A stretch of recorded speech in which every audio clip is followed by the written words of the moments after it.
बहुत हो गया इस मुल्क के साथ खिलवाड़।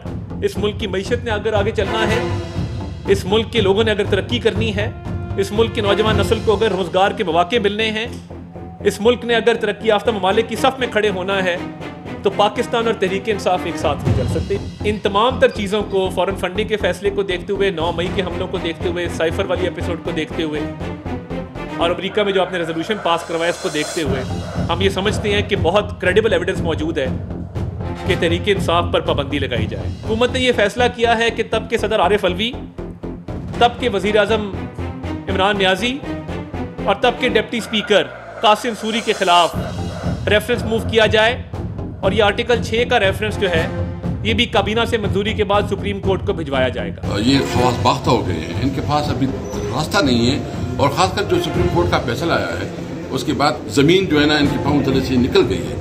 किसी जमहूरी हुकूमत ने दूसरी पॉलिटिकल जमातों को बैन नहीं किया। आप किस तरफ जा रहे हैं कि मुल्क को किस तरफ लेकर जा रहे हैं? आप मुल्क में मजीद तफरीक डालना चाहते हैं।